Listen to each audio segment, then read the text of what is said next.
El eterno Adán. El Zartok Sofra ISR, es decir, el Doctor, tercer representante masculino de la 101ª generación de la dinastía de los Sofr, seguía a pasos lentos la calle principal de Basidra, la capital del Arsl Tenchu, o dicho en otras palabras el imperio de los cuatro mares.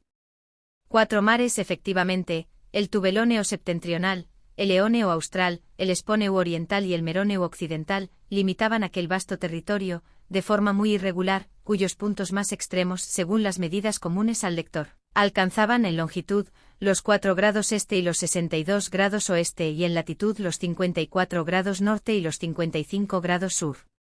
En cuanto a la respectiva extensión de esos mares, cómo evaluarla, aunque fuera de un modo aproximado, ya que todos ellos se unían entre sí, y un navegante, abandonando cualquiera de sus orillas y bogando siempre al frente, llegaría necesariamente a la orilla diametralmente opuesta? Ya que en toda la superficie del planeta, no existían otras tierras que las del Arsl Tenchu. Sofr caminaba a pasos lentos en primer lugar porque hacía mucho calor, entraban en la estación ardiente y Basidra, situada al borde del Esponechu o mar oriental, a menos de 20 grados al norte del Ecuador. Se veía avasallada por una terrible catarata de rayos derramados por el sol, cerca de su cenit en aquellos momentos. Pero más que el cansancio y el calor, era el peso de sus pensamientos lo que retardaba los pasos de Sofr, el sabio Zartok. Mientras se secaba la frente con mano distraída, recordaba la sesión que acababa de terminar, y donde tantos oradores elocuentes, entre los que se honraba en contarse, habían celebrado magníficamente el 195 aniversario de la fundación del imperio. Algunos de ellos habían hecho un resumen de su historia, que era la historia de toda la humanidad. Habían mostrado la Ma'ari Tenchu, la tierra de los cuatro mares, dividida originalmente en un inmenso número de poblaciones salvajes que se ignoraban las unas a las otras. A esas poblaciones se remontaban las tradiciones más antiguas.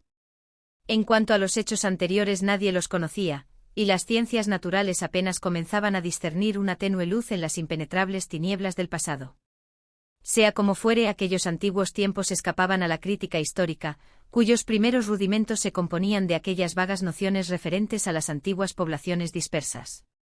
Durante más de 8000 años, la historia, en grados cada vez más completos y exactos, de la Ma'ar Tenchu no relataba otra cosa que combates y guerras, primero de individuo a individuo, luego de familia a familia, finalmente de tribu a tribu, y en donde cada ser vivo, cada colectividad, grande o pequeña, no tenía a lo largo de las eras otro objetivo que asegurar su supremacía sobre sus competidores y se esforzaba con diversa fortuna, a veces adversa, en someterlos a sus leyes.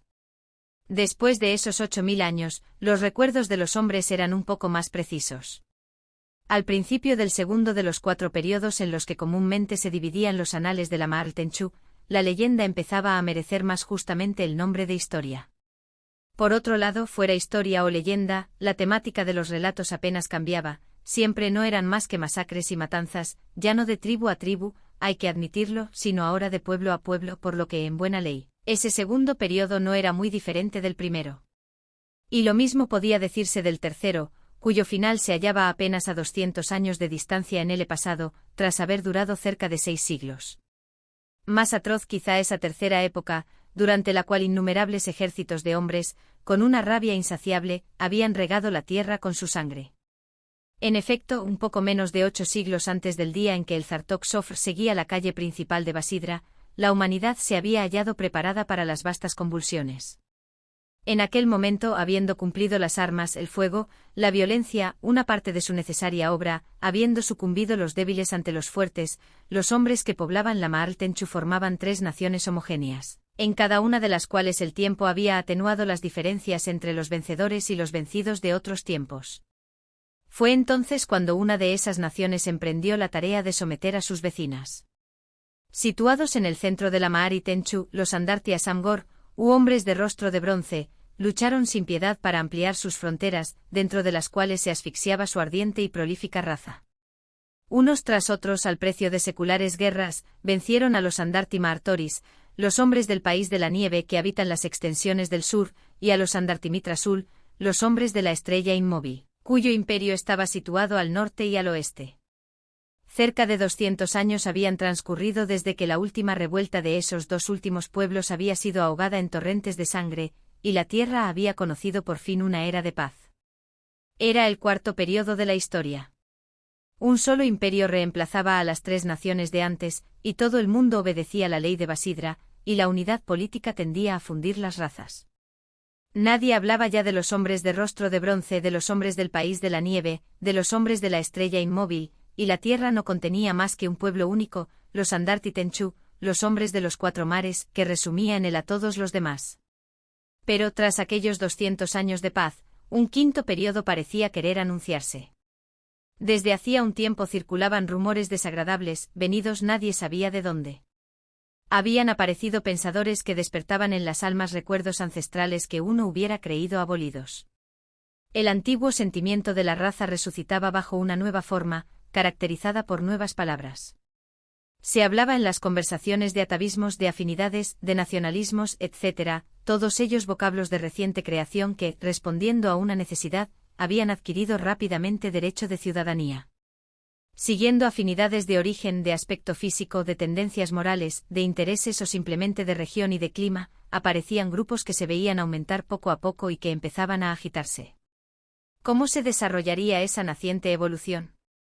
¿Iba a verse dividida la Maarl Tenchu como antes, en un gran número de naciones, o sería necesario para mantener la unidad apelar de nuevo a las terribles hecatombes que durante tantos milenios habían hecho de la tierra una carnicería? Sofr, agitando la cabeza, alejó aquellos pensamientos. Ni él ni nadie conocía el futuro. ¿Por qué pues entristecerse por anticipado de unos acontecimientos inciertos? Además, aquel no era día para meditar sobre tales siniestras hipótesis. Hoy era un día alegre, y uno no debía pensar más que en la augusta grandeza de Mogarsi, el 12º emperador del Art Tenchu, cuyo cetro conducía al universo hacia gloriosos destinos. Además, para un Zartok, no faltaban las razones de alegría. Además del historiador que había pasado revista a los anales de la Maarl Tenchu, una pléyade de sabios, con ocasión del grandioso aniversario, habían establecido, cada uno dentro de su especialidad, el balance del saber humano, señalando el punto hasta donde su secular esfuerzo había conducido a la humanidad. De tal modo que si bien el primero había sugerido, en una cierta medida, tristes reflexiones, relatando a través de qué lenta y tortuosa ruta había escapado la humanidad de su bestialismo original, los demás habían alimentado el legítimo orgullo de su auditorio. Si en verdad la comparación entre lo que había sido el hombre, llegando desnudo y desarmado a la tierra, y lo que era hoy, incitaba a la admiración. Durante siglos, pese a las discordias y sus odios fratricidas, ni por un instante había interrumpido su lucha contra la naturaleza, aumentando sin cesar la amplitud de su victoria.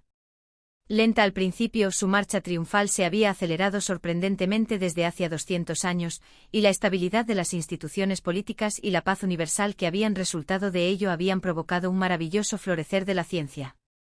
La humanidad había vivido para el cerebro, y no más solamente para los miembros, había reflexionado, en vez de agotarse en guerras inútiles, y era por ello por lo que, en el transcurso de los 2 últimos siglos, había avanzado a un paso cada vez más rápido hacia el conocimiento y hacia la domesticación de la materia. A grandes rasgos, Sofr, mientras seguía bajo el ardiente sol la larga calle de Basidra, esbozaba en su mente el cuadro de las conquistas del hombre. En primer lugar, y aquello se perdía en la noche de los tiempos, había imaginado la escritura a fin de fijar el pensamiento. Luego, la invención se remontaba a más de 500 años. Había hallado el medio de extender la palabra escrita en un número infinito de ejemplares, con ayuda de un molde que servía para todos ellos. Fue de esa invención de donde surgieron en realidad todas las demás. Es gracias a ella por lo que los cerebros se habían puesto a trabajar, por lo que la inteligencia de cada uno se había visto incrementada con la de los vecinos, y por lo que los descubrimientos, tanto teórica como prácticamente, se habían multiplicado en forma prodigiosa. Ahora eran ya incontables. El hombre había penetrado en las entrañas de la tierra y extraía de ellas la hulla, generosa dispensadora de calor, había liberado la fuerza latente del agua, y el vapor arrastraba ahora sobre las tendidas cintas de hierro pesados convoys o accionaba innumerables y poderosas máquinas, precisas y delicadas. Gracias a esas máquinas, tejía las fibras vegetales y podía trabajar a su antojo los metales, el mármol y la roca. En un campo menos concreto, o al menos de una utilización menos directa y menos inmediata, penetraba gradualmente en el misterio de los números y exploraba cada vez más profundamente la infinitud de las verdades matemáticas. Gracias a ellas, su pensamiento había recorrido el cielo. Sabía que el Sol no era más que una estrella que gravitaba a través del espacio según leyes rigurosas, arrastrando consigo en su inflamado orbe los 7 planetas uno de su cortejo. Conocía el arte tanto de combinar ciertos cuerpos brutos de modo que formaran otros nuevos tenían ya nada en común con los primeros, como de dividir ciertos otros en sus elementos constitutivos y primordiales. Sometía a análisis el sonido, el calor, la luz, empezaba a determinar su naturaleza y sus leyes. Hacía apenas 50 años, había aprendido a producir esa fuerza de la cual el trueno y los relámpagos son su más terrible manifestación, y muy pronto la había convertido en su esclava. Ese misterioso agente transmitía a distancias incalculables el pensamiento escrito, mañana, transmitiría el sonido, pasado mañana, sin duda, la luz. Sí, el hombre era grande, más grande que el inmenso universo, al que gobernaría como dueño en un día próximo.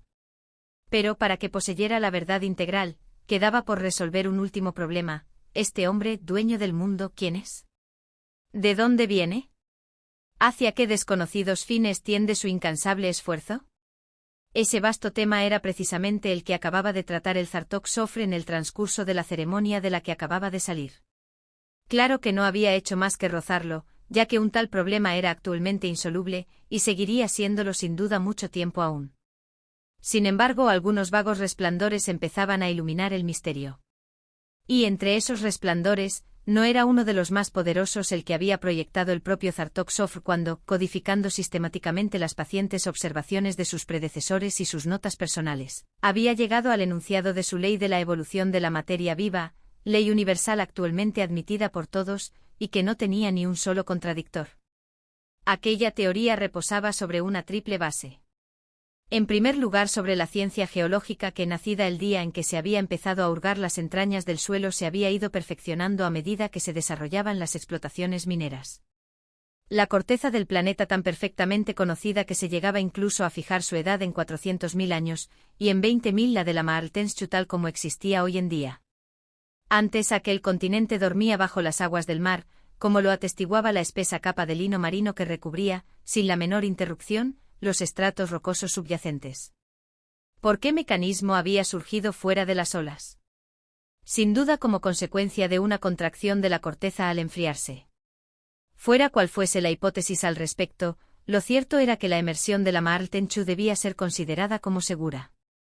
Las ciencias naturales habían proporcionado a Sofr los otros dos fundamentos de su sistema, demostrando el estrecho parentesco que existía en las plantas entre sí y en los animales entre sí.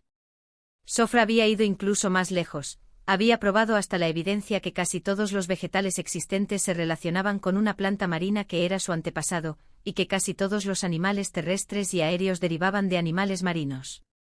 A través de una lenta pero incesante evolución, estos se habían adaptado poco a poco a unas condiciones de vida primero vecinas, luego más alejadas de las de su vida primitiva y, de estadio en estadio, habían dado nacimiento a la mayor parte de las formas vivas que poblaban la tierra y el cielo.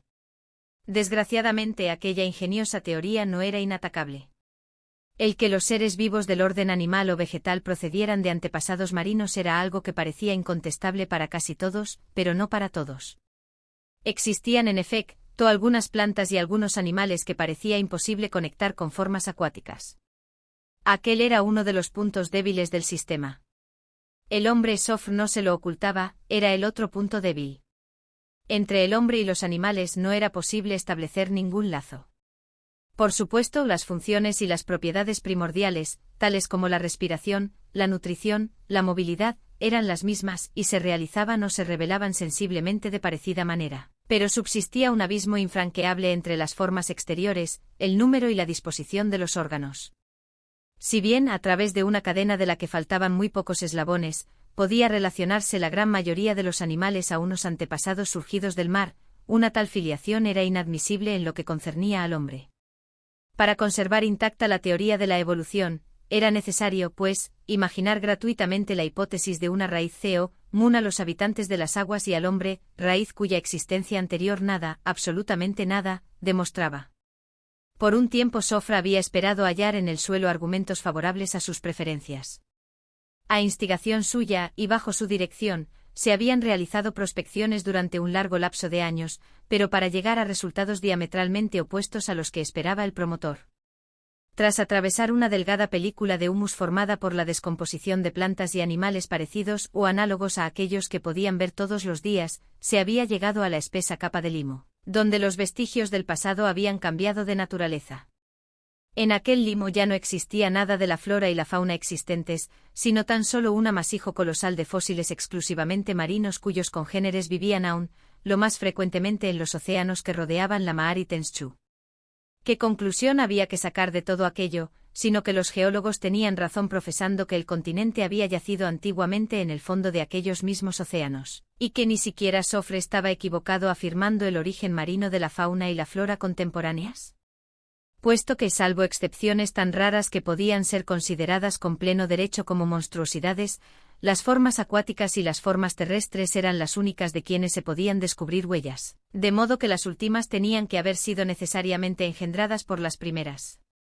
Desgraciadamente para la generalización del sistema, se hicieron otros nuevos descubrimientos.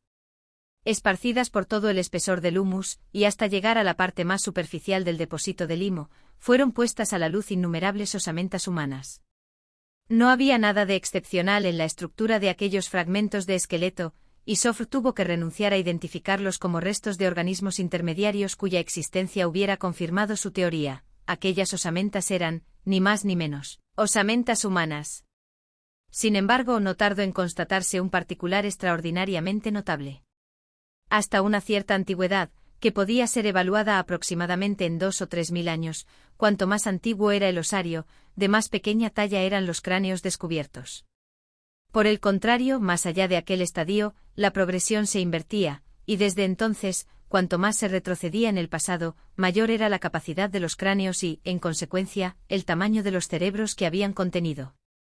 El máximo fue hallado precisamente entre los restos, por otro lado muy extraños, encontrados en la superficie de la capa de limo. El concienzudo examen de esos venerables restos no dejó lugar a dudas de que los hombres que vivieron en aquella lejana época habían adquirido un desarrollo cerebral muy superior a sus sucesores, incluidos los contemporáneos del propio Zartok Sorf. Así pues, durante aquellos 160 o 170 siglos, se había producido una regresión manifiesta, seguida de una nueva ascensión. Sofr, turbado por aquellos extraños hechos, llevó más adelante sus investigaciones. La capa de limo fue atravesada de parte a parte, en un espesor tal que, según las más moderadas opiniones, el depósito no había exigido menos de 15 o 20 mil años. Más allá se produjo la sorpresa de encontrar débiles restos de una antigua capa de humus y, debajo de ese humus, roca, de naturaleza variable según el lugar donde se efectuaran las prospecciones. Pero lo que llevó la sorpresa a su colmo fue el retirar algunos restos de origen incontestablemente humano arrancados a aquellas misteriosas profundidades.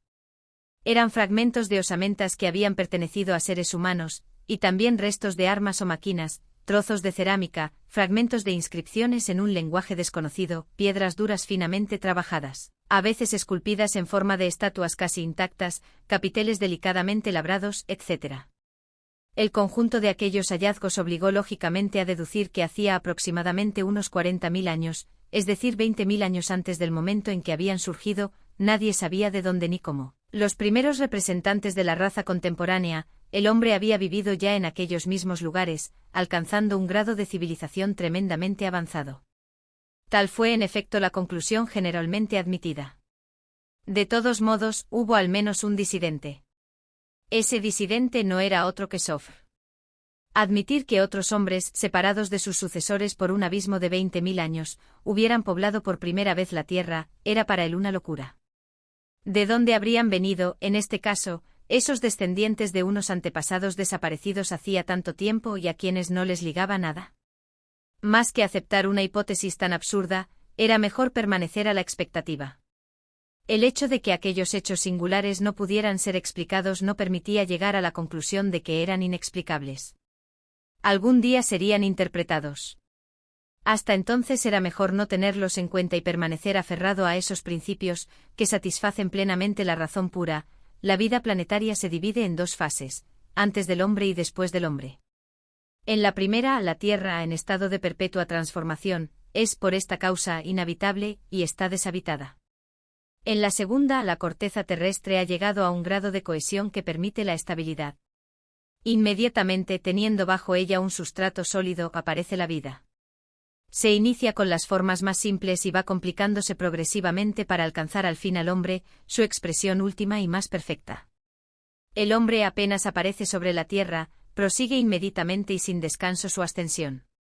Con paso lento pero seguro se encamina hacia su final, que es el conocimiento perfecto y la dominación absoluta del universo.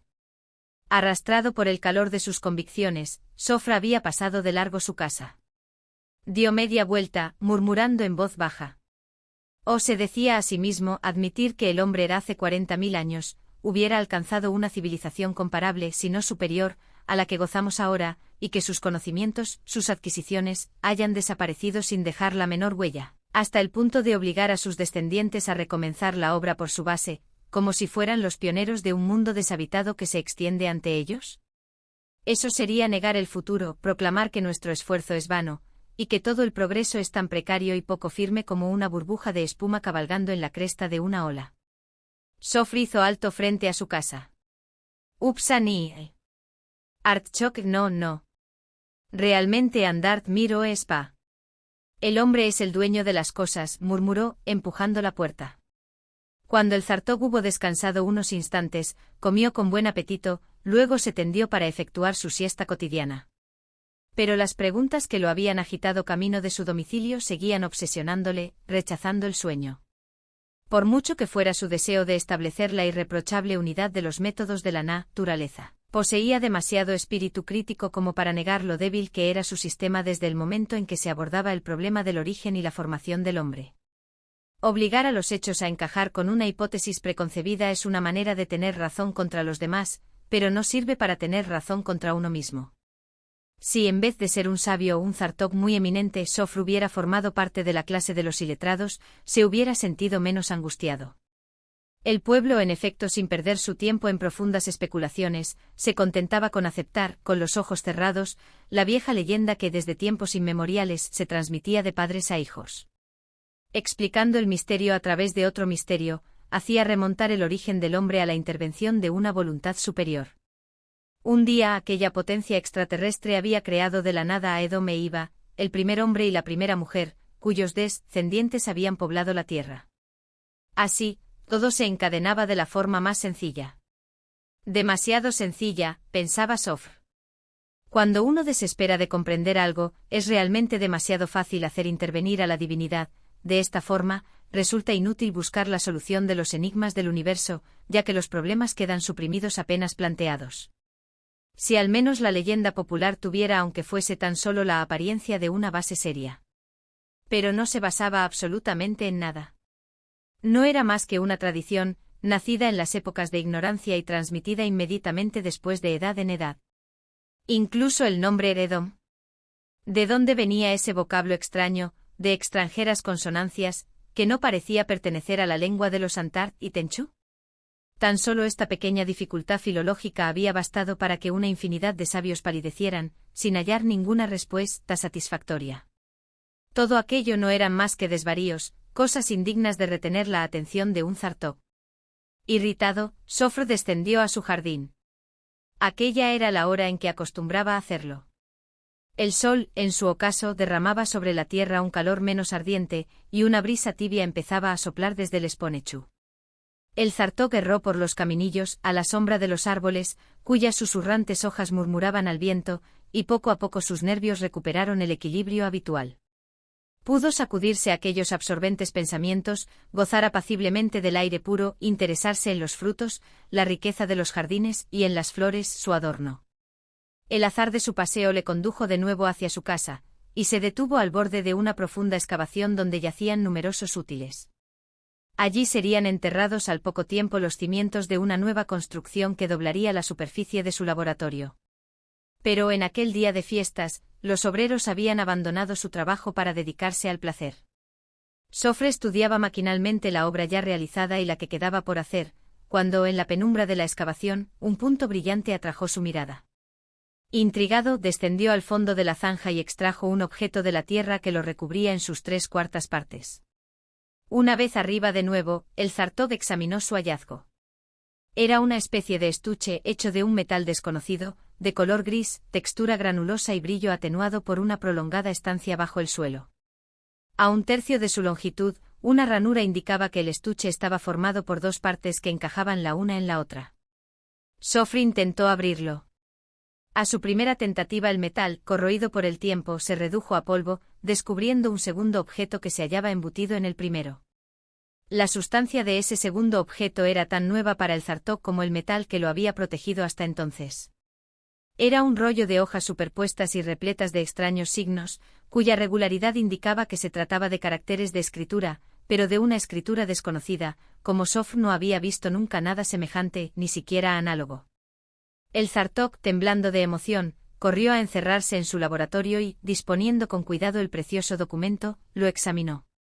Si se trataba de escritura, nada podía ser más seguro. Pero tampoco podía ser más seguro el hecho de que aquella escritura no se parecía en nada a ninguna de aquellas otras que, desde el origen de los tiempos históricos, habían sido practicadas en toda la superficie de la Tierra. ¿De dónde procedía aquel documento? ¿Qué significaba? Esas fueron las dos preguntas que surgieron por sí mismas en la mente de Sophie. Para responder a la primera tenía que hallarse necesariamente en situación de responder a la segunda. Se trataba, pues, de descifrar primero y luego de traducir, ya que podía afirmar a priori que la lengua en que estaba redactado el documento era tan desconocida como su escritura. ¿Era esto imposible? El Zartok Sophie no lo creía así, de modo que, sin perder tiempo, se puso febrilmente al trabajo. Un trabajo que duró largo tiempo de años enteros. Pero Sophie no abandonó ni un instante. Sin desanimarse, prosiguió el metódico estudio del misterioso documento, avanzando paso a paso hacia la luz. Y llegó finalmente un día en que obtuvo la clave del indescifrable jeroglífico, llegó un día en que con muchas vacilaciones y muchas dificultades todavía, pudo traducirlo a la lengua de los hombres de los cuatro mares. Y cuando este día llegó el Zartok Sophie ISR pudo leer lo que sigue: Rosario, 24 de mayo del 2. Dato así el inicio de mi relato, aunque en realidad haya sido redactado en otra fecha mucho más reciente y en lugares bien distintos. Pero para lo que pretendo hacer el orden es, a mi modo de ver, imperiosamente necesario, y es por ello por lo que adopto la forma de un diario, escrito día a día.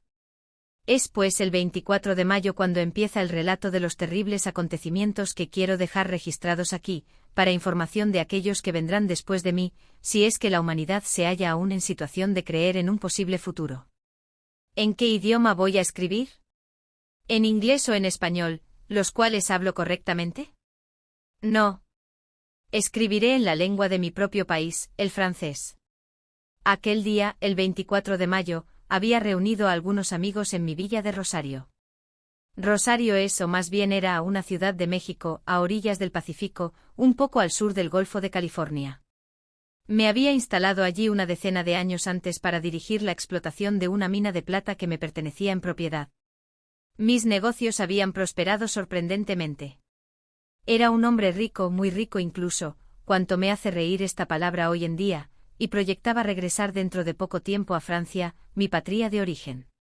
Mi villa, una de las más lujosas, estaba situada en el punto culminante de un enorme jardín que descendía en pendiente hacia el mar y terminaba de forma brusca en un acantilado sioar, tado a pico, de más de 100 metros de altura. Por la parte de atrás de mi villa, el terreno seguía subiendo y a través de un sinuoso camino, podía alcanzarse la cresta de las montañas, cuya altitud superaba los 1500 metros. A menudo era un paseo agradable y varias veces había realizado la ascensión en mi automóvil, un soberbio y potente doble faetón de 35 caballos, de una de las mejores marcas francesas. Me había instalado en Rosario con mi hijo Jan, un apuesto muchacho de 20 años, cuando, tras la muerte de sus padres, parientes lejanos míos, pero muy queridos, recogí a mi hija Helen, que había quedado huérfana y sin fortuna. 5 años habían transcurrido desde entonces. Mi hijo Jan tenía 25 años, mi pupila, Helen, 20. En el secreto de mi alma, los destinaba el uno al otro. Nuestro servicio estaba asegurado por una ayuda de cámara, Germain, por Modeste Simonat, un chofer de los más expertos, y por 2 mujeres, Edith y Mary, hijas de mi jardinero, George Raleigh, y de su esposa Anna. Aquel día, el 24 de mayo, éramos 8 los que estábamos sentados en torno a mi mesa, a la luz de las lámparas alimentadas por los grupos electrógenos instalados en el jardín. Había, además del dueño de la casa, su hijo y su pupila, otros 5 invitados, de los cuales 3 pertenecían a la raza anglosajona y 2 a la nación mexicana. El doctor Bathurst figuraba entre los primeros y el doctor Moreno entre los segundos. Eran dos sabios en el sentido más amplio de la palabra, lo cual no les impedía estar muy raramente de acuerdo. Por lo demás eran gente estupenda y los mejores amigos del mundo. Los otros dos anglosajones tenían por nombre Williamson, propietario de una importante pesquería en Rosario, y Rowling, un hombre audaz que había fundado en las afueras de la ciudad un vivero de plantas que le estaba dando una importante fortuna. En cuanto al último invitado, era el señor Mendoza, presidente del Tribunal de Rosario, un hombre estimable de mente cultivada, un juez íntegro. Llegamos sin ningún incidente digno de mención al final de la comida. He olvidado las palabras que se pronunciaron hasta entonces. Pero no puedo decir lo mismo respecto a lo que se dijo en el momento de los cigarros. No es que el tema de la conversación en sí tuviera una importancia particular, pero el brutal comentario que debía ser hecho muy pronto al respecto no dejó de darle un sentido premonitorio, y es por ello por lo que nunca lo he podido borrar de mi mente. Poco a poco la charla fue derivando el cómo importa poco a los maravillosos progresos conseguidos por el hombre. El doctor Bathurst en un cierto momento dijo, es un hecho que si Adán, naturalmente en su calidad de anglosajón, pronunció Edem y Eva, por supuesto, pronunció Iva, regresaran a la tierra, se llevarían una buena sorpresa. Aquel fue el origen de la discusión. Darwinista ferviente partidario convencido de la selección natural, Moreno le preguntó con tono irónico a Bathurst si creía seriamente en la leyenda del paraíso terrenal. Bathurst respondió que al menos creía en Dios, y puesto que la existencia de Adán y Eva era afirmada por la Biblia, prohibía cualquier tipo de discusión al respecto. Moreno dijo que creía en Dios al menos tanto como su interlocutor, pero que el primer hombre y la primera mujer podían muy bien no ser más que mitos, unos símbolos, y que no había nada de impío, en consecuencia, en suponer que la Biblia había querido idealizar así el soplo de la vida introducido por la potencia creadora en la primera célula, a la cual habían seguido luego todas las demás. Bathurst replicó que la explicación era artificiosa y que, en lo que al concernía, estimaba más halagador ser la obra directa de la divinidad que descender de ella por intermedio de unos primates más o menos simiescos. Vi que la discusión iba a empezar a calentarse, cuando se interrumpió de repente al encontrar por casualidad los dos adversarios un terreno de entendimiento. Así es como terminaban siempre las cosas. Esta vez, volviendo a su tema original, los dos antagonistas llegaron al acuerdo de admirar, fuera cual fuese el origen de la humanidad, la alta cultura a donde había llegado. Enumeraron con orgullo sus conquistas. Todas pasaron por el tamiz. Bathurst alabó la química, llevada a tal grado de perfección que tendía a desaparecer para confundirse con la física, formando ambas ciencias una sola cuyo objetivo era el estudio de la inmanente energía. Moreno elogió la medicina, la cirugía, gracias a las cuales se había penetrado en la naturaleza íntima del fenómeno de la vida, y cuyos prodigiosos descubrimientos permitían esperar, para un próximo futuro, la inmortalidad de los organismos animados. Tras lo cual ambos se congratularon de las alturas alcanzadas por la astronomía. No se hablaba ahora, mientras se esperaba alcanzar las estrellas, de los 7 planetas del sistema solar. Fatigados por su entusiasmo, los dos apologistas se tomaron un cierto tiempo de descanso. Los otros invitados lo aprovecharon para intervenir a su vez, y entramos en el vasto campo de las invenciones prácticas que tan profundamente habían modificado la condición de la humanidad. Se alabaron los ferrocarriles y los buques de vapor, dedicados al transporte de mercancías pesadas y voluminosas, las económicas aeronaves, utilizadas por los viajeros a quienes no les falta el tiempo, los tubos neumáticos o electrónicos que jalonan todos los continentes y todos los mares, adoptados por las gentes apresuradas. Se alabaron las innumerables máquinas, cada vez más ingeniosas, una sola de las cuales, en ciertas industrias, ejecuta el trabajo de 100 hombres. Se alabó la imprenta, la fotografía del color, de la luz, de los sonidos, del calor y de todas las vibraciones del éter. Se alabó principalmente la electricidad, ese agente tan dúctil, tan obediente y tan perfectamente conocido tanto en sus propiedades como en su esencia, y que permite sin la menor conexión material, ya sea accionar un mecanismo cualquiera, ya sea dirigir una nave marina, submarina o aérea, ya sea escribirse, hablarse o verse, y todo ello por grande que sea la distancia. En pocas palabras, fue un auténtico ditirambo, en el cual confieso tomé parte. Se llegó al acuerdo de que la humanidad había alcanzado un nivel intelectual desconocido antes de nuestra época y que autorizaba a creer en su victoria definitiva sobre la naturaleza. Sin embargo, dijo con su vocecilla aflautada el presidente Mendoza, aprovechando el instante de silencio que siguió a aquella conclusión final, he oído decir que algunos pueblos, hoy desaparecidos sin dejar la menor huella, habían llegado a alcanzar una civilización igual o análoga a la nuestra. ¿Cuáles? Interrogó la mesa, con una sola voz. Pues los babilonios, por ejemplo. Hubo una explosión de hilaridad. Atreverse a comparar los babilonios con los hombres modernos. Los egipcios, continuó Mendoza. Las risas se hicieron más fuertes a su alrededor. Y también están los atlantes, prosiguió el presidente, que nuestra ignorancia ha hecho legendarios. Y añadan que una infinidad de otras humanidades, anteriores a los propios atlantes, han podido nacer, prosperar, extinguirse sin que nosotros hayamos tenido ninguna noticia de ellas.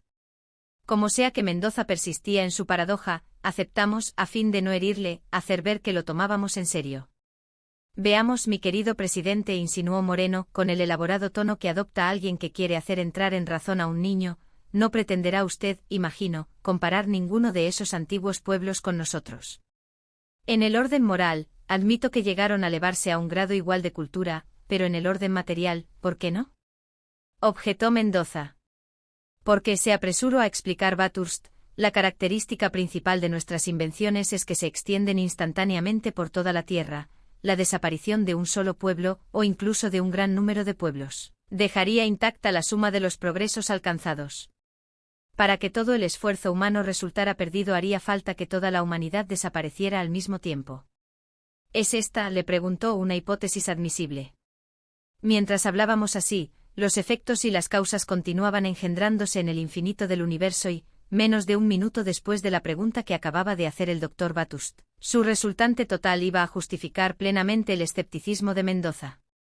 Pero nosotros no teníamos la menor sospecha de ello, y discutíamos placenteramente, unos reclinados en sus sillones, los otros acodados en la mesa, y todos haciendo converger sus compasivas miradas en Mendoza, al que suponíamos abrumado por la réplica de Bathurst. En primer lugar, respondió el presidente sin alterarse, es de creer que la Tierra tenía antiguamente menos habitantes de los que tiene hoy en día, de tal modo que un pueblo podía muy bien poseer por sí solo el saber universal. Además, no veo nada absurdo en admitir, a priori, que toda la superficie del planeta se viera sacudida a un mismo tiempo. ¡Oh, vamos!, exclamamos todos a la vez. Fue en aquel preciso instante cuando sobrevino el cataclismo. Estábamos pronunciando aún todos juntos aquel, oh, vamos, cuando se produjo un estruendo aterrador.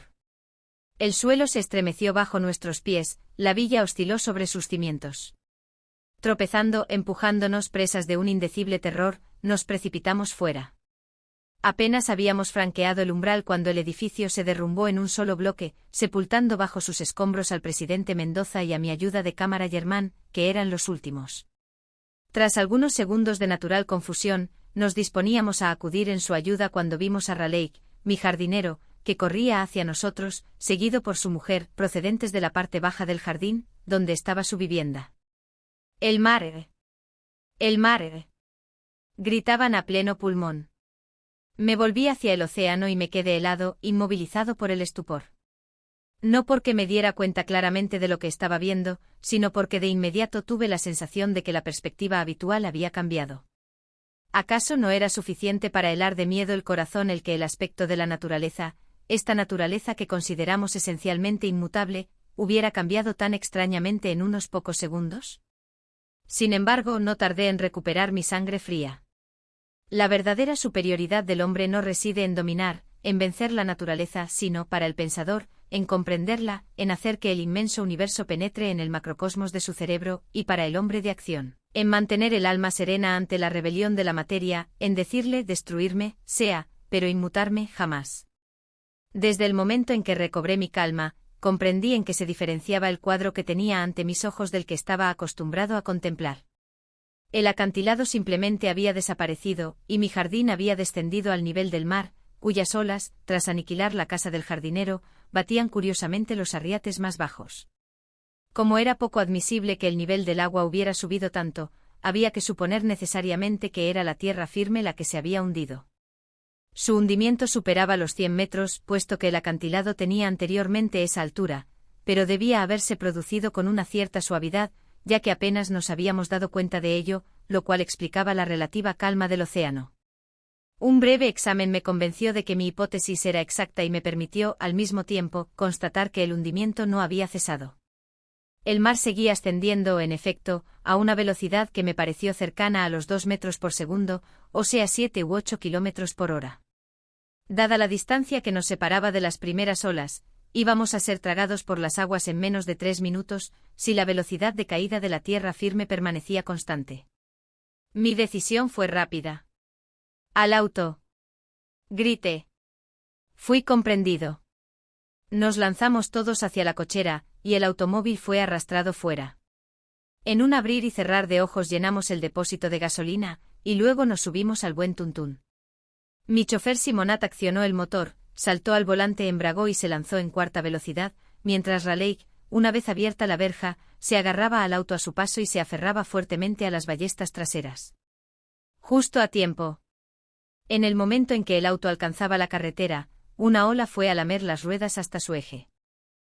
Ahora ya podíamos reírnos de la persecución del mar. Pese a su exceso de carga, mi buena máquina sabría ponernos fuera de su alcance, a menos que el hundimiento hacia el abismo continuara indefinidamente. Teníamos una buena perspectiva ante nosotros, 2 horas al menos de ascensión, y una altitud disponible de cerca de 1500 metros. Sin embargo, no tardé en reconocer que aún no podíamos cantar victoria. Tras la primera arrancada del vehículo, que nos llevó a una veintena de metros de la franja de espuma, fue en vano que Simonat abriera el gas al máximo, la distancia no aumentó. Sin duda, el peso de las 12 personas frenaba la velocidad del auto. Fuera lo que fuese, aquella velocidad era exactamente igual a la del agua invasora, que permanecía invariablemente a la misma distancia de nosotros.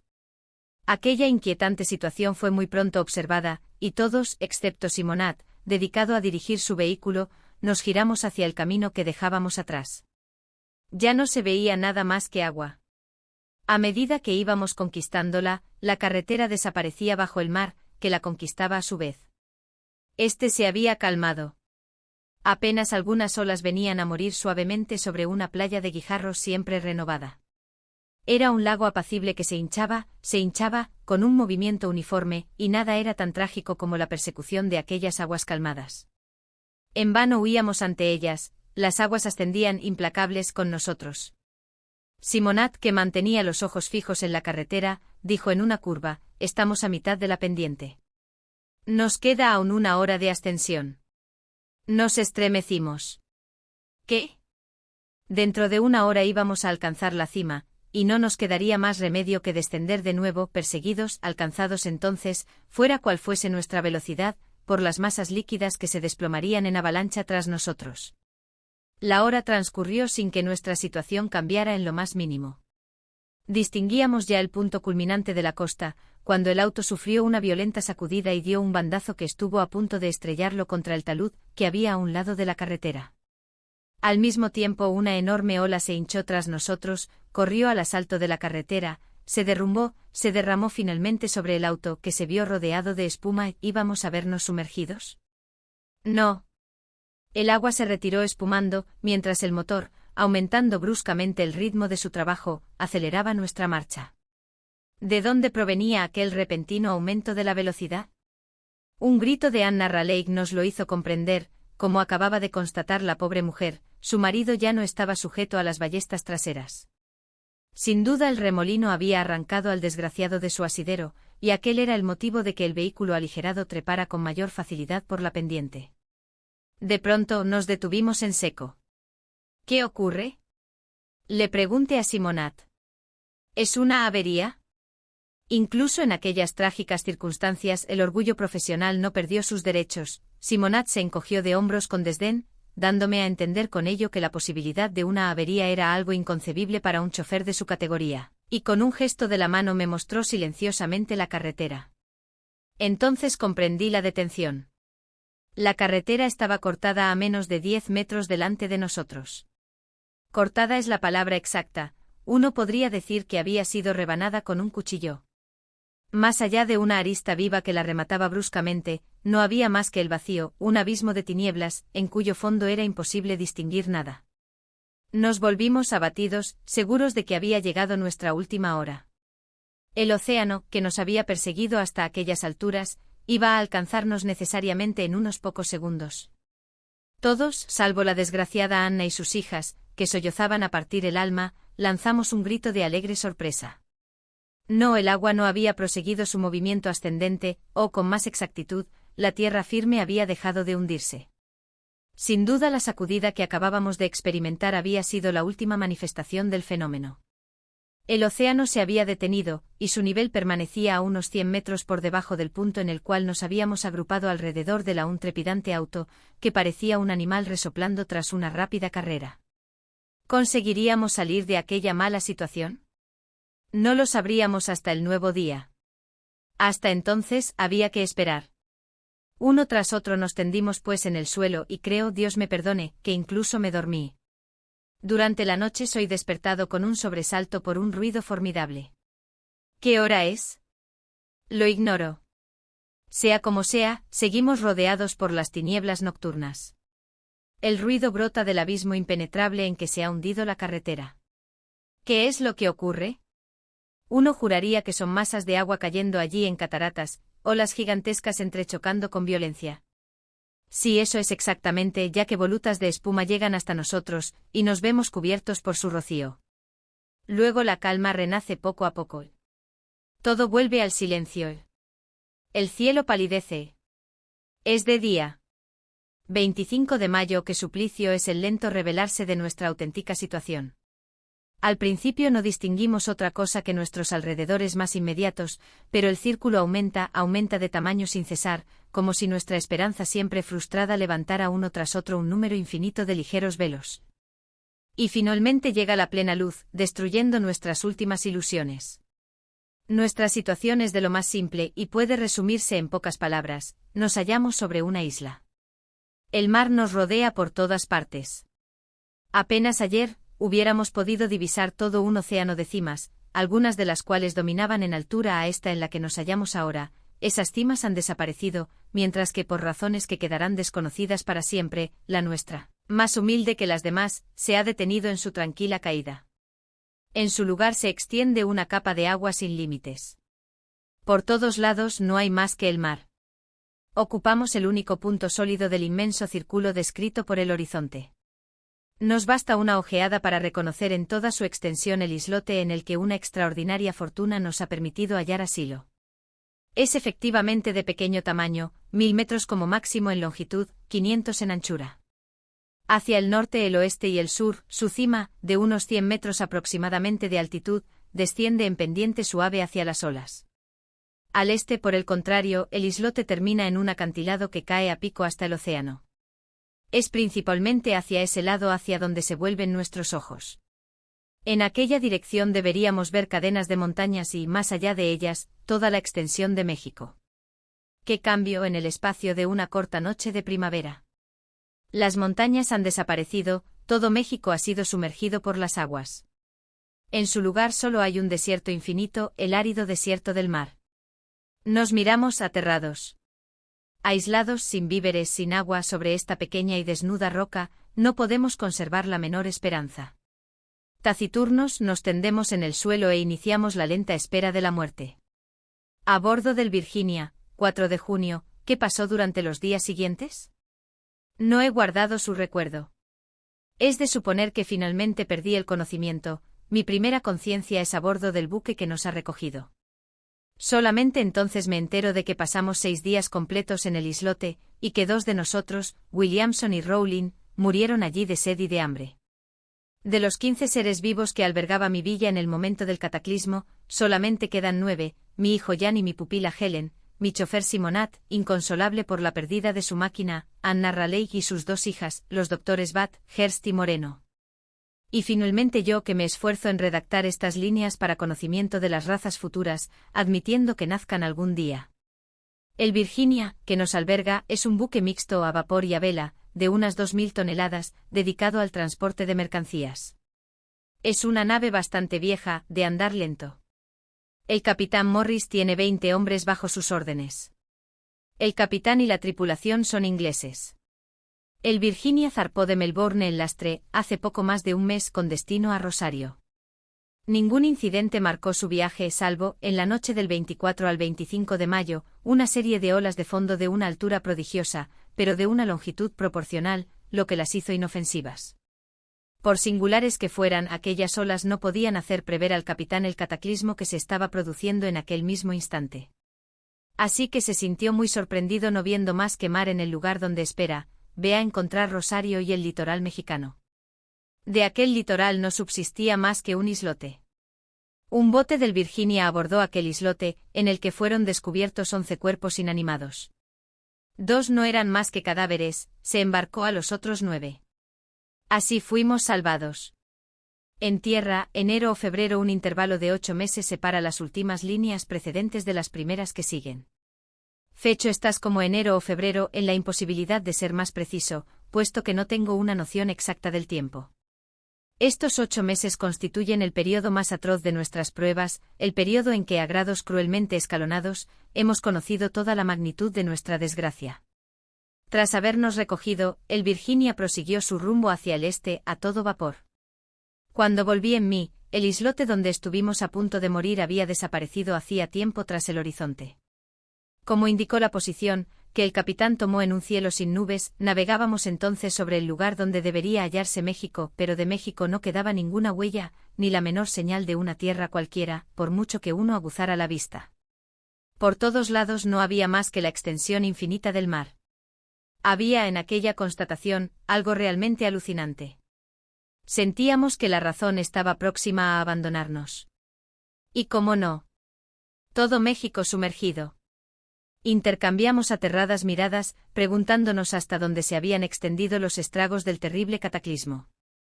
El capitán quiso tranquilizar su conciencia, modificando el rumbo, puso proa al norte. Si bien México ya no existía, no era admisible que ocurriera lo mismo con todo el continente americano. Sin embargo, así era.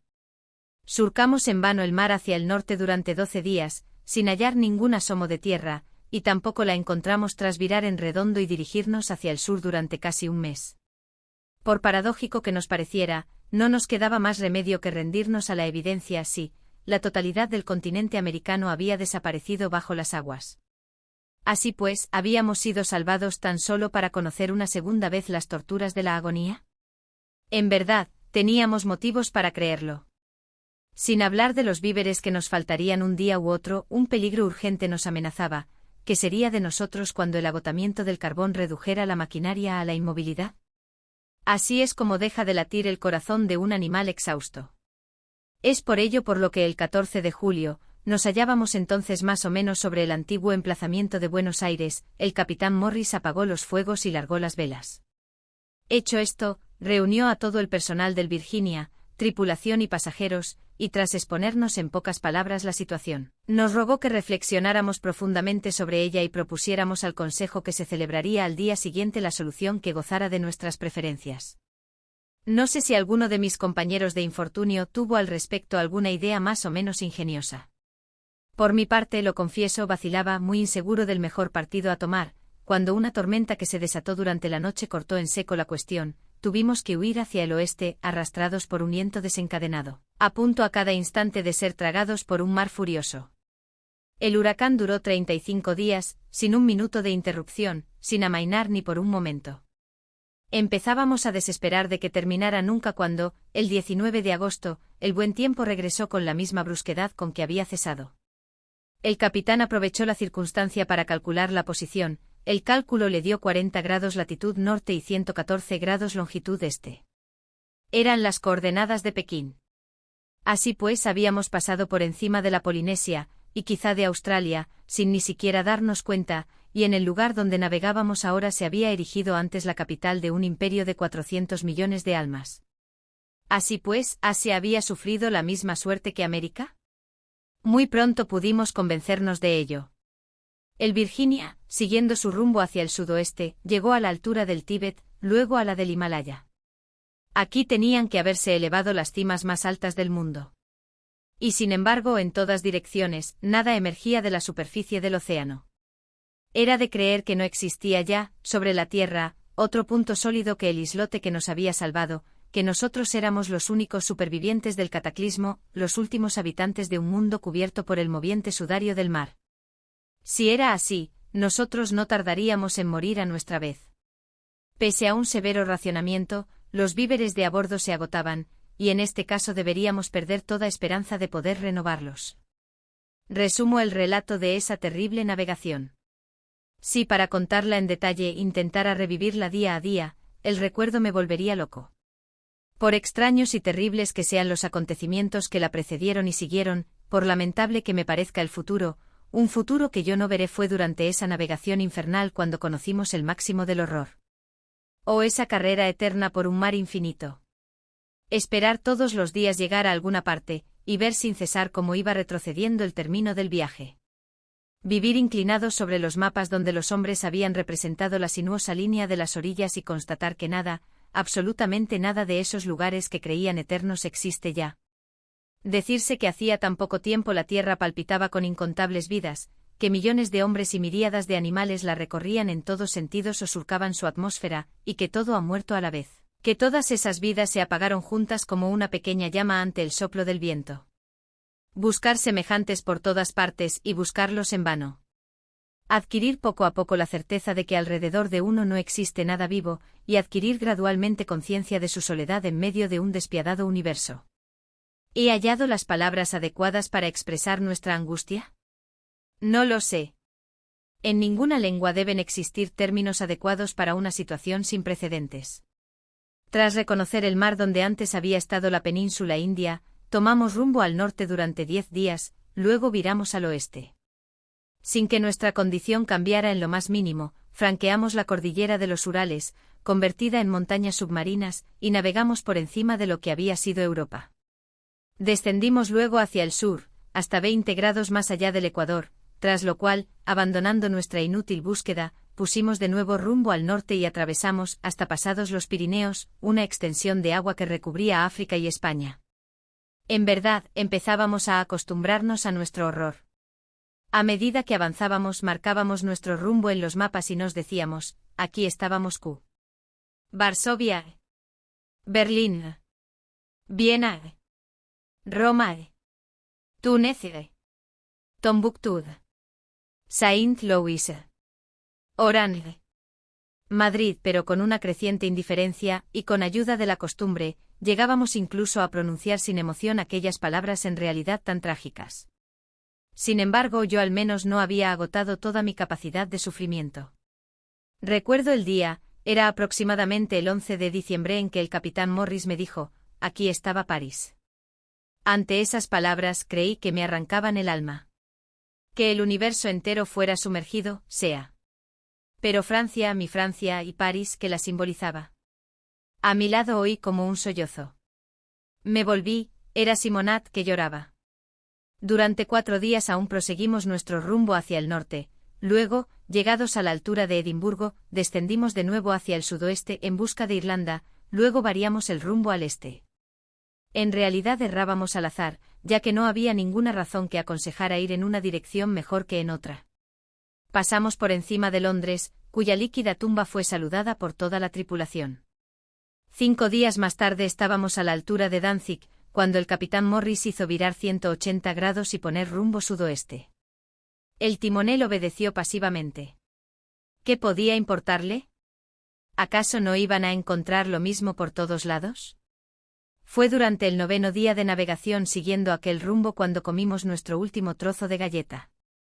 Mientras nos mirábamos con ojos extraviados, el capitán Morris ordenó de pronto encender de nuevo los fuegos. ¿A qué pensamiento obedecía? Sigo preguntándomelo aún, pero la orden fue ejecutada, la velocidad de la nave aumentó. 2 días más tarde sufríamos ya cruelmente a causa del hambre. Al día siguiente casi todos se negaron obstinadamente a levantarse, tan solo el capitán, Simonat, algunos hombres de la tripulación y yo tuvimos la energía de mantener el rumbo del buque. Al día siguiente, 5º del ayuno, el número de timoneles y de mecánicos benévolos decreció aún más. En 24 horas nadie tendría ya fuerzas para mantenerse en pie. Llevábamos en aquel momento más de 7 meses de navegación. Desde hacía 7 meses rastrillábamos el océano en todos sentidos. Debíamos estar, creo, a 9 de enero. Y digo creo en la imposibilidad de ser más preciso, ya que el calendario había perdido para nosotros buena parte de su rigor. Sin embargo, fue aquel día, mientras sujetaba la barra y me esforzaba con toda mi desfalleciente atención en mantener el rumbo, cuando creí divisar algo hacia el oeste. Creyendo ser juguete de un error, fruncí los ojos. No me había equivocado. Lancé un auténtico rugido y luego, aferrándome a la barra, grité con la voz más fuerte que pude: tierra a estribor por avante. Qué magnífico efecto tuvieron aquellas palabras.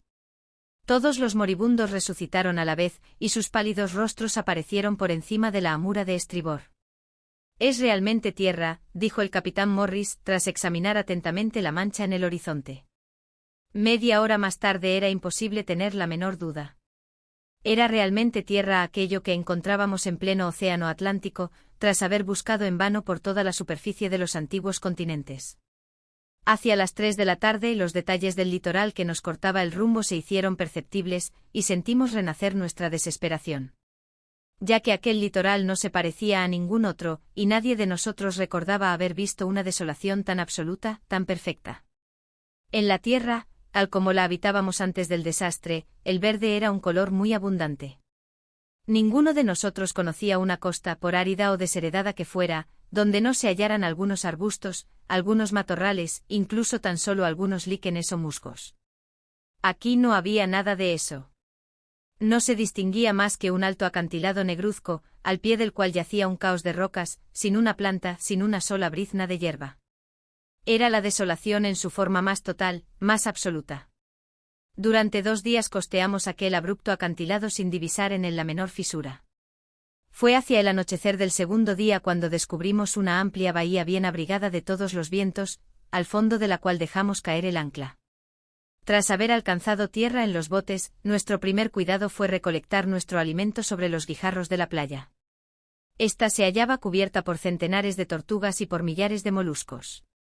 En los intersticios rocosos podían verse cangrejos, langostas, otros crustáceos en cantidad fabulosa, sin perjuicio, e innumerables peces. Evidentemente aquel mar tan ricamente poblado bastaría, a falta de otros recursos, para asegurar nuestra subsistencia durante un tiempo ilimitado. Cuando hubimos satisfecho nuestros estómagos, un corte en el acantilado nos permitió alcanzar la meseta superior, donde descubrimos un vasto espacio. El aspecto de la orilla no nos había engañado. Por todos lados, en todas direcciones, no había más que rocas áridas, recubiertas de algas y plantas marinas generalmente ya secas, sin la menor brizna de hierba, sin nada vivo, ni sobre la tierra ni en el cielo. De tanto en tanto pequeños lagos, más bien brillaban bajo los rayos de sol. Intentamos beber de ellos, y descubrimos que el agua era salada. Realmente no nos sentimos sorprendidos por ello. El hecho confirmaba lo que habíamos supuesto desde un primer momento, a saber, que aquel continente desconocido era de reciente nacimiento y que había surgido, en un solo bloque de las profundidades del mar. Aquello explicaba su aridez, al igual que su perfecta soledad. Aquello explicaba también la capa de limo uniformemente esparcida que, a resultas de la evaporación, comenzaba a cuartearse y a reducirse a polvo. Al día siguiente al mediodía, la posición indicó 17:20 latitud norte y 23:55 longitud oeste. Trasladándola al mapa, pudimos ver que nos hallábamos realmente en pleno mar, aproximadamente a la altura del Cabo Verde.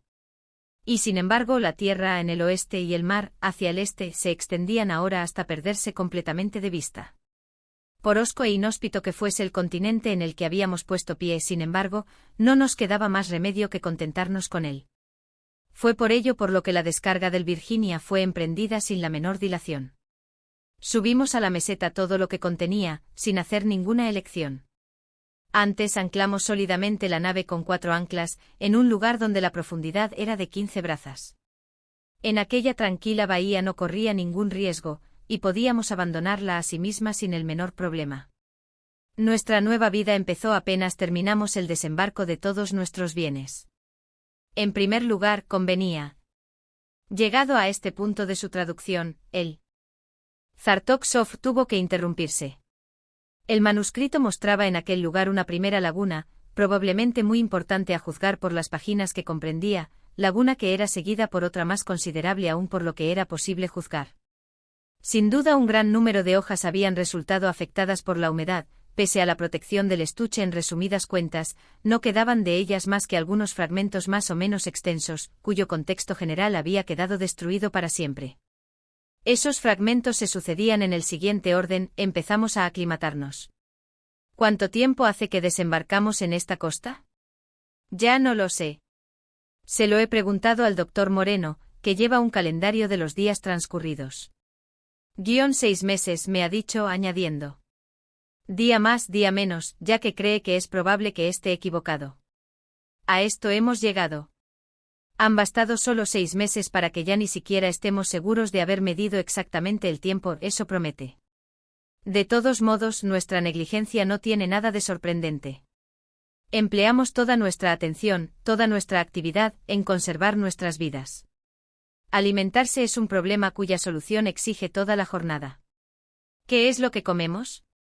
Peces cuando los encontramos, lo cual se hace cada día menos fácil, ya que nuestra incesante persecución los pone sobre aviso.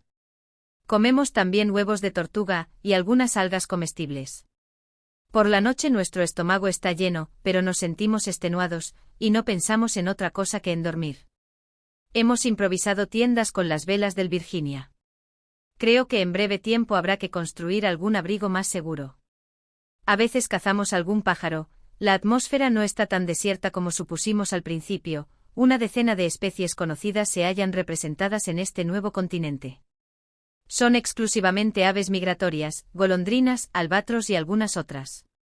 Hay que creer que no encuentran su alimento en esta tierra sin vegetación, ya que no dejan de girar en torno a nuestro campamento, al acecho de los restos de nuestras miserables comidas.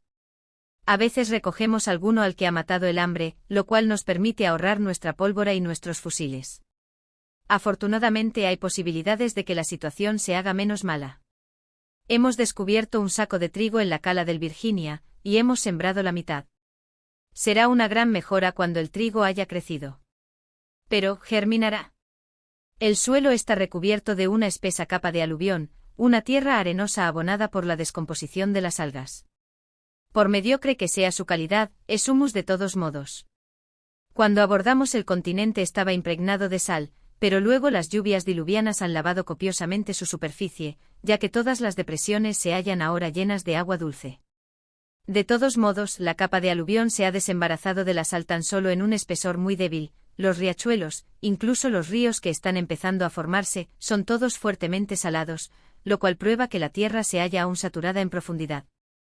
Para sembrar el trigo y conservar la otra mitad como reserva hemos tenido que pelearnos. Una parte de la tripulación del Virginia quería convertirlo en pan inmediatamente. Nos hemos visto obligados a que teníamos a bordo del Virginia. Esta pareja de conejos huyeron al interior, y no los hemos vuelto a ver. Hay que creer que habrán encontrado algo con lo que alimentarse. La tierra, pues, parece producir 2 años al menos que estamos aquí. El trigo ha crecido admirablemente. Tenemos pan casi a discreción, y nuestros campos ganan constantemente en extensión. Pero que lucha contra los pájaros. Se han multiplicado extrañamente y a todo alrededor de nuestros cultivos. Pese a las muertes que he relatado más arriba, la pequeña tribu que formamos no ha disminuido, sino al contrario. Mi hijo y mi pupila tienen 3 niños, y cada una de las otras 3 parejas igual. Toda la chiquillería revienta de salud.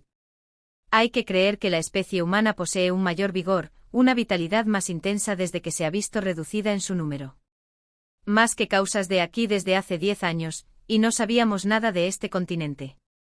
No lo conocíamos más que en un radio de unos pocos kilómetros alrededor del lugar de nuestro desembarco. Es el Dr. Bathurst quien nos ha hecho avergonzarnos de nuestra apatía. A instigación suya hemos armado el Virginia, lo cual ha requerido cerca de 6 meses, y hemos efectuado un viaje de exploración. Regresamos de él anteayer. El viaje ha durado más de lo que creíamos, ya que hemos querido que fuera completo. Hemos dado toda la vuelta al continente que nos alberga y que, todo nos incita a creerlo, debe ser, junto con nuestro islote, la única parcela sólida existente en la superficie del planeta. Sus orillas nos han parecido todas iguales, es decir, muy cortadas a pico y muy salvajes. Nuestra navegación se ha visto interrumpida por varias excursiones al interior, esperábamos, principalmente, encontrar alguna huella de las Azores y de Madeira, situadas, antes del cataclismo, en el Océano Atlántico, y que en consecuencia deben formar parte necesariamente del nuevo continente. No hemos podido reconocer el menor vestigio de ellas. Todo lo que hemos podido constatar ha sido que el suelo estaba muy removido y recubierto por una espesa capa de lava en el lugar que debían ocupar esas islas, que sin duda fueron sede de violentos fenómenos volcánicos. Por ejemplo, si bien no descubrimos lo que buscábamos, sí descubrimos lo que no estábamos buscando. Medio aprisionados por la lava, a la altura de las Azores, aparecieron ante nuestros ojos algunos testimonios de trabajos humanos. Pero no trabajos de los habitantes de las Azores, nuestros contemporáneos de ayer. Se trataba de restos de columnas o de cerámica, como nunca habíamos visto antes. Una vez examinadas, el doctor Moreno emitió la hipótesis de que aquellos restos debían provenir de la antigua Atlántida, y que el flujo volcánico los había puesto al descubierto. Es probable que el doctor Moreno tenga razón. La legendaria Atlántida debía haber ocupado en efecto, si existió alguna vez, más o menos el lugar del nuevo continente. En este caso, sería un hecho singular la sucesión, en el mismo emplazamiento, de tres humanidades procediéndose la una a la otra. Sea como fuere, confieso que el problema me deja frío, tenemos suficiente trabajo con el presente como para ocuparnos del pasado. En el momento de regresar a nuestro campamento, nos ha chocado el hecho de que en relación al resto del país, nuestros alrededores parecen una región especialmente favorecida.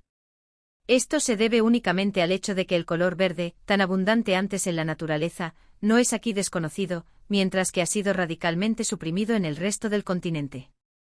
Nunca hasta este momento habíamos hecho tal observación, pero la cosa es innegable. Briznas de hierba, que no existían antes de nuestro desembarco, aparecen ahora bastante numerosas a nuestro alrededor.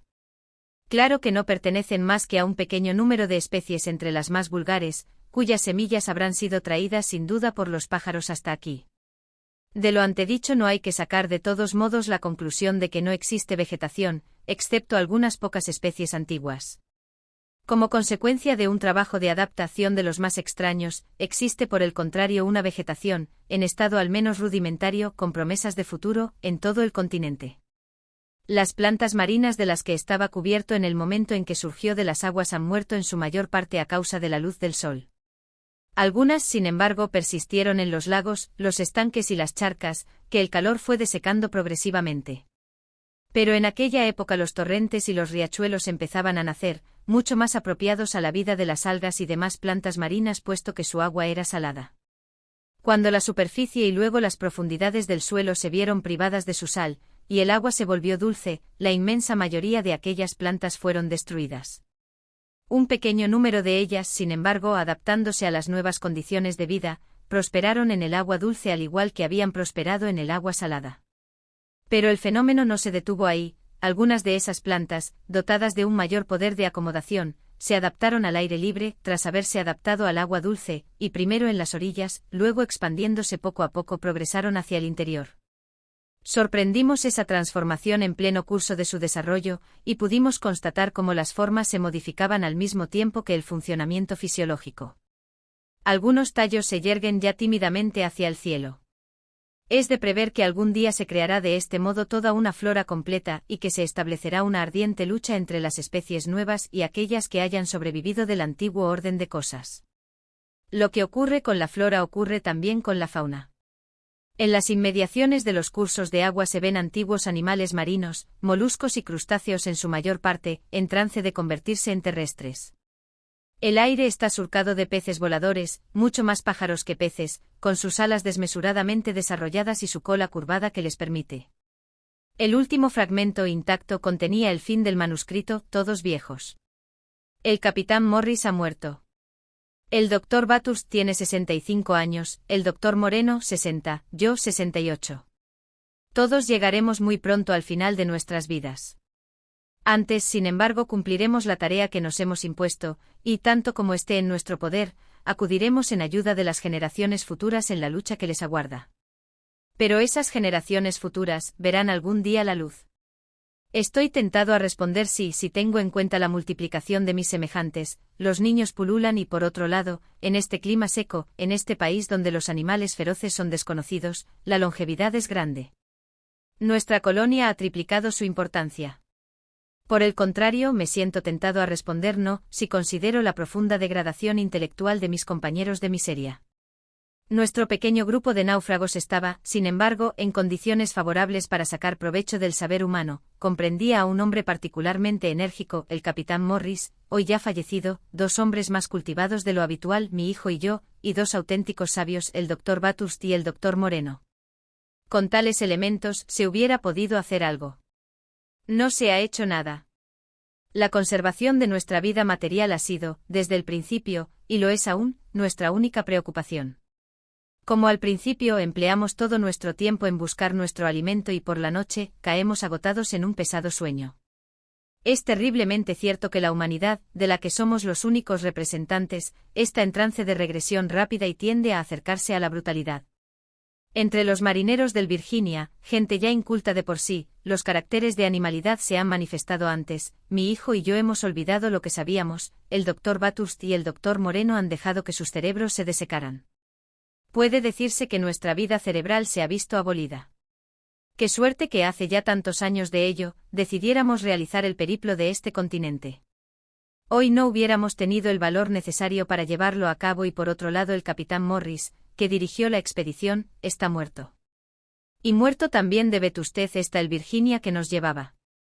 Al principio de nuestra estancia, algunos de nosotros empezamos a construir casas.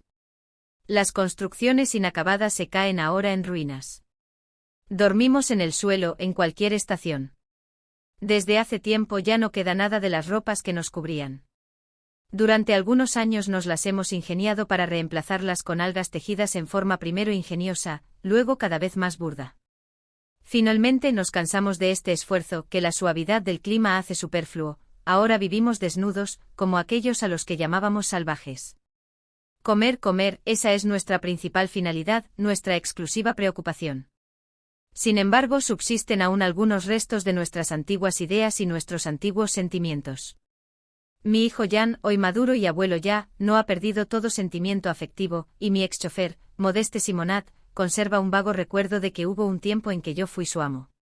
Pero con ellos, con nosotros, estas tenues huellas de los hombres que fuimos, puesto que en verdad no somos ya hombres, van a desaparecer para siempre. Los del futuro, los nacidos aquí, no conocerán nunca otra existencia más que esta.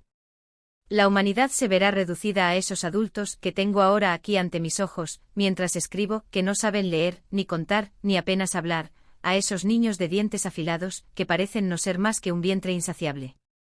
Luego tras ellos habrá otros adultos y otros niños aún, cada vez más próximos al animal, cada vez más alejados de sus antepasados pensantes. Me parece verlos a esos hombres futuros con el lenguaje articulado olvidado por completo, la inteligencia apagada, los cuerpos cubiertos de recios pelos, vagando por este árido desierto. Bien, queremos intentar que las cosas no sean así. Queremos hacer todo lo que aún esté en nuestro poder para que las conquistas de la humanidad que fuimos no queden perdidas para siempre. El doctor Moreno, el doctor Bathurst y yo despertaremos nuestros abotagados cerebros, les obligaremos a recordar todo lo que han sabido. Compartiendo el trabajo con este papel y esta tinta procedentes del Virginia, enumeraremos todo lo que conocemos en las diversas categorías de la ciencia, a fin de que más tarde los hombres, si perduran y si, tras un periodo de salvajismo más o menos largo, sienten renacer su fe de luz, encuentren este resumen de lo que lograron sus antepasados. Quieran entonces bendecir la memoria de aquellos que se esforzaron, a toda costa, por abreviar el doloroso camino de unos hermanos a los que nunca llegarán a ver. En el umbral de la muerte hace ahora aproximadamente 15 años que fueron escritas las anteriores líneas. El doctor Bathurst y el doctor Moreno ya no están aquí. De todos aquellos que desembarcaron conmigo, yo, el más viejo de todos, soy el único que queda. Pero la muerte viene a buscarme también a mí. La siento ascender desde mis helados pies hasta mi corazón que se detiene. Nuestro trabajo está terminado.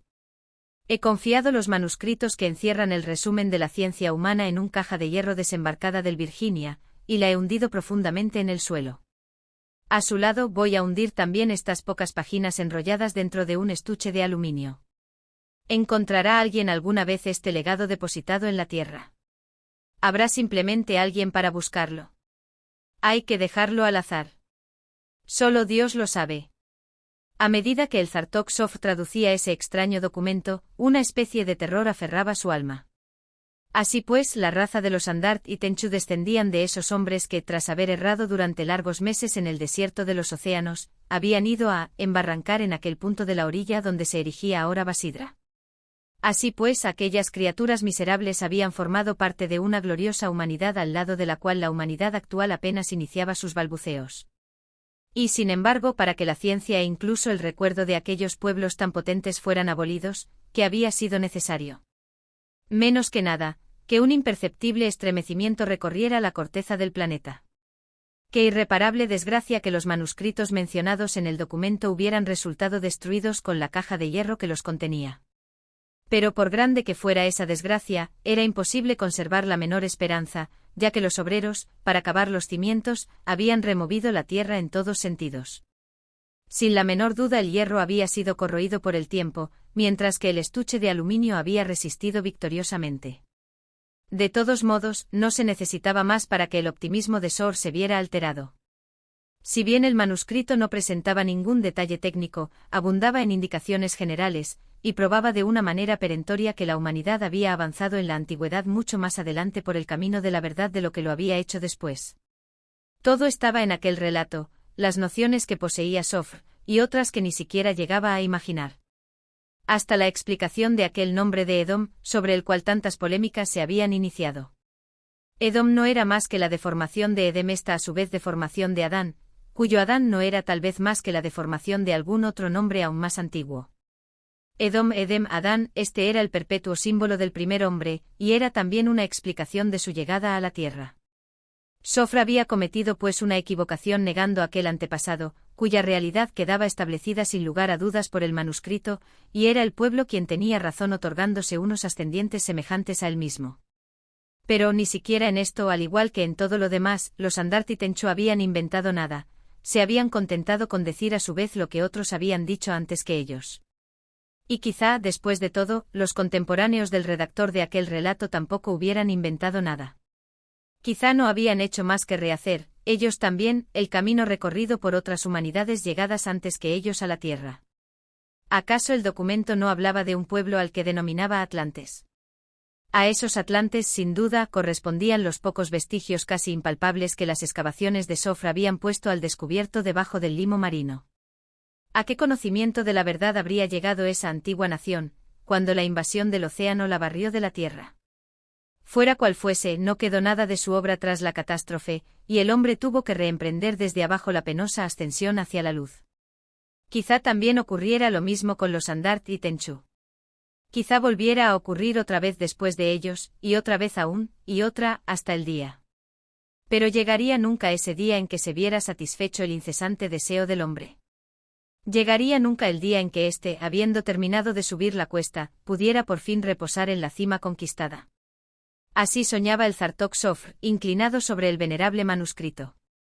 A través de aquel relato de ultratumba, imaginaba el terrible drama que se desarrolla perpetuamente en el universo, y su corazón estaba lleno de piedad. Sangrado por los innumerables males que todos aquellos que habían vivido antes que él habían sufrido, doblado bajo el peso de aquellos vanos esfuerzos acumulados en el infinito del tiempo, el Zartok Sofra ISR adquiría, lentamente, dolorosamente, la íntima convicción del eterno recomenzar de todas las cosas.